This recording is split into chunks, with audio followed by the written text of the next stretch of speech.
Morning, everyone. Apologies for the delay. This morning's learning is dedicated in memory of Helena Bas Meir HaKohen Mark, Zelig ben Reb Chaim Luxton, Rachmiel ben Moshe Naiman, Pesach Chaim ben Shlomo Saskin, as well as Leah Bas Paifo, Rav Yaakov Tzvi ben David Aryeh, Tzvi Bas Mordechai, Avram ben David Slavin, Shlom ben Yisrael Morris, Sipera Fekel Bas Reuven Bog, Shalom ben Eli, Beila Bas Paifo, Fumo Shoshana Bas Yaakov Shmuel, Caleb Beila Bas Henach, Yom Yechiel ben Nechav Moshe Eliezer, and Sarah Malka Bas Binyamin. So it was one of those mornings. Good morning, everyone. It was one of those hectic mornings. All it should have been was a school rota, and I had flat tires and everything else. And therefore, of course, rather than coming home and being able to prepare and being calm and collected, it's been a bit chaotic. So I will try and stay calm. So I just want to share with you a brief idea rather than go through the next chapter of Orchot Tzadikim. An idea which I'm writing about at the moment, and it relates to Jacob.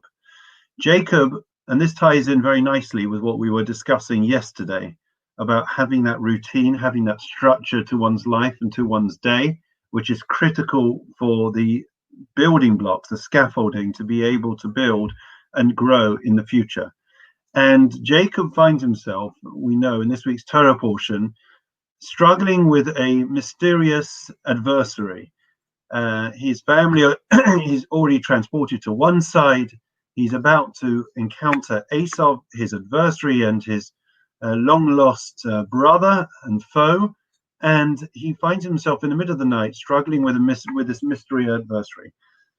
And he struggles and struggles, and the sages tell us that the struggle that Jacob encountered and experienced was emblematic and symbolic of the struggle that we all have in our lives between the good and the bad.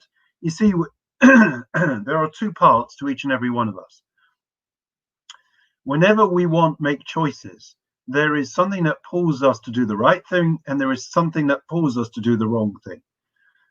And it has many, many different facets and many different scenarios in which it plays out. If we think about our own lives, there are some areas where we don't experience any type of challenge. For example, many of us may not feel the challenge to be violent. I hope not. We don't feel the challenge, for example, to steal or to kill, thank God. But there are other areas that are more subtle and more sophisticated, in which we do find ourselves challenged and pulled in all directions in day in, day out. I'll give you an example. Sometimes we are triggered in our lives by people.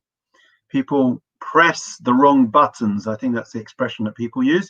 And therefore we can feel very frustrated and we lash out in anger. Of course, that was before we learned the book of Orchot Tzadikim, but we can lash out in anger, we can become frustrated and lose our patience. Other people may find that they are struggling in a different area. It may not be in the area of character traits. It may be in terms of motivation and the ability to focus and be able to grow and to do new things and take on new challenges and opportunities in their personal growth and development. There may be other people that are challenged in a different way to satiate their wants and their desires. So all of us are pulled in different directions. Listen to this idea. Jacob finds himself struggling with a mystery adversary. We don't know who it is. And one of the ideas that our sages say, well, let me just explain to you what happens, and then I'll explain what they say, is that Jacob is struggling and struggling, and he refuses to give up. And all of a sudden, then he asks, as they cannot, the daylight is arriving, the day is arriving, and all of a sudden, the mystery adversary says to him, let me go. This day I've got to return. I'm a celestial being. I need to return to my maker. And Jacob says, I'm not going to allow you to leave until you bless me. And he gives him a blessing. And then the blessing that he gives is the name Israel. He changes his name from Jacob to Yisrael, which is the name of the Jewish people. What is the meaning and significance of this? And the meaning also of the dislocation of Jacob's hip in the middle of this epic struggle. So one explanation of Rav Chaim Shmulevitz, and many others, I believe, say the similar type of idea is as follows. The struggle between Jacob and Esau was really a struggle that we have with our inner being. Jacob's struggle was emblematic of the struggle that we all have in our own lives between our good and our bad. There's a bit of Aesop in each and every one of us. It's called the negative side, the apathy, the inertia, the restlessness, the frustrations, the anger, whatever it is. And every one of us finds ourselves struggling in a slightly different way. When Jacob says to this mystery adversary, tell me your name, the mystery adversary says, why should I tell you my name? It doesn't make any difference. Why should I tell you my name?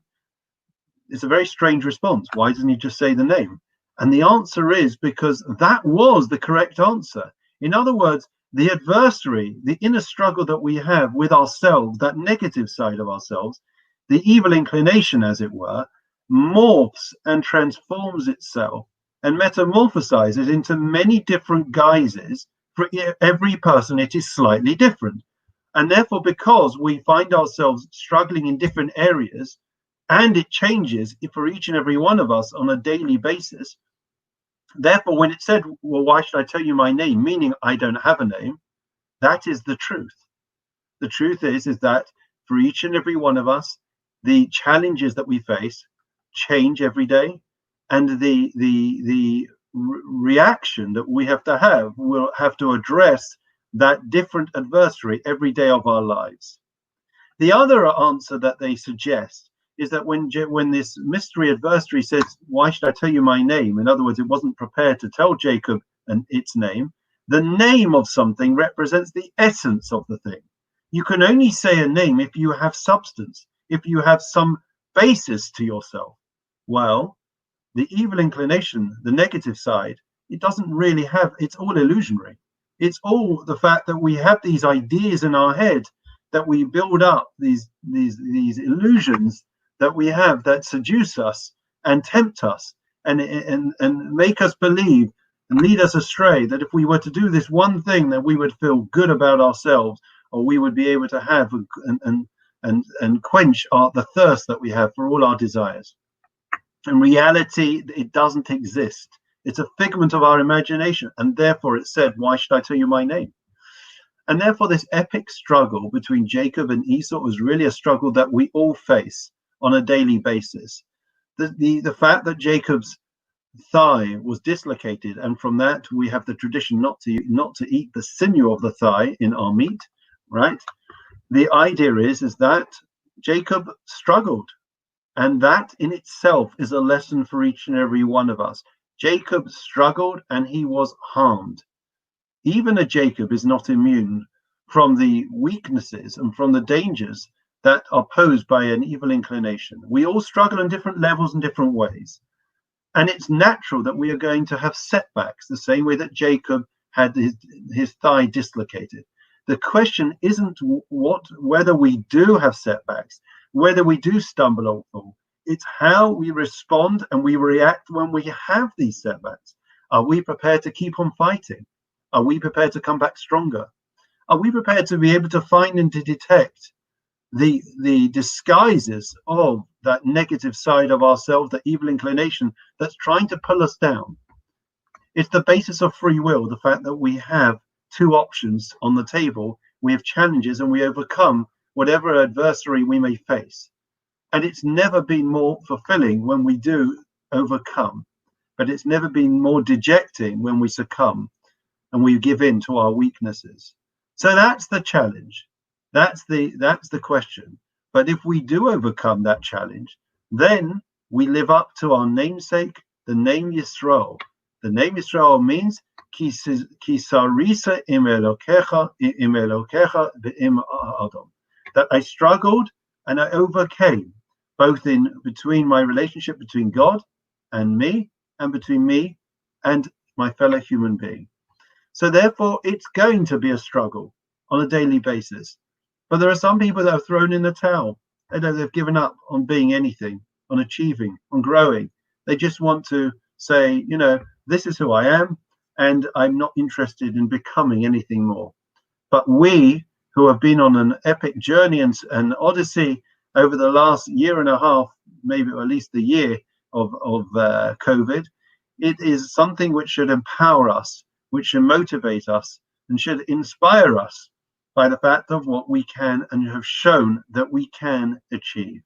It is through what we are doing as a group and as individuals in our individual struggles and our collective struggles that if we keep it up, as Jacob did, just keep fighting, just keep going and growing, then we will be able to see the ultimate light, the light of redemption.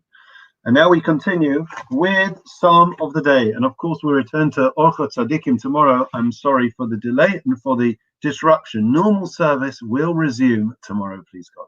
Chapter 23. The Lord is my shepherd, I shall not want. He causes me to lie down in green pastures. He leads me beside still waters. He restores my soul. He leads me in the paths of righteousness for his name's sake. Even when I walk in the valley of darkness, I will hear no evil, for you are with me. Your rod and your staff, they comfort me. You set a table before me in the presence of my adversaries. You anointed my head with oil. My cup overflows. May only goodness and kindness pursue me all the days of my life, and I will dwell in the house of the Lord for the length of days. Memorial prayer. Adon Alamim Zachoes Nishmais Helena Basmeaka and Max Zelig ben Reb Chaim Laxton Rachmiel ben Moshe Naiman Pesach Chaim ben Shlomo Soskin Shalcholulam Ves Nishmais Lea Bas Faibo Rabbi Yaakov Tzvi ben David Aryeh Tzvi Bas Mordechai Avram ben Navslav Shalom ben Yisrael Morris Tzipara Feigel Bas ben Baruch Shalom ben Eli ben Bas Faibo from Moshe Shana Bas Yaakov Shmuel Caleb Bela Bas Henach Yom Yechiva ben Moshe Eliezer Saramaka Bas ben Yamin Shalcholulam Began Aiden Temenu Chasam Lachem Barachamim Yesrim B'Teisa Kana Fabula Lamim V'Yitzhavas Achayis Shosam Adonai Unak Lasam V'Yanuchu B'Shlomish Kavam V'Nomar Amen V'Shlema now Misha V'Chavasin Ram Mischam Yaakov Moshe Aaron David Shlomi V'Arach Rapes Achelim Babu Shana Mispalim Babu Ram Bez Chazer Kadosh Baruch Hu Yimalei Rachim Aleihem Lachem Alefosam Mishlach Lem V'Shlem Nishmaim V'Cholavim B'Tzoch Shachalisa Rafu Esanef Shvusogov Hachvagz Makariv V'Nomar Amen. Lovely to see, and good morning to Carol, Peter, Rachel, Richard, David, Mervyn, Estelle, Michael, and all the others that are watching and listening, and apologies for the late start today. Just on a personal note, this idea that we just shared is an idea that I keep at the very back of my head, and it is something which I pull out my toolbox whenever I'm struggling. The idea that Jacob had this epic encounter with Esau, that he was injured, that he managed, despite that setback, to keep on fighting, and eventually he succeeded, is something which I am able to utilize to motivate myself when we have setbacks and failures in life. It's a phenomenal lesson and message for us. Please God, we should all take it to heart, and everyone should be healthy and well. Keep safe, keep well, look after yourselves. We'll see you very soon. Take care. See you.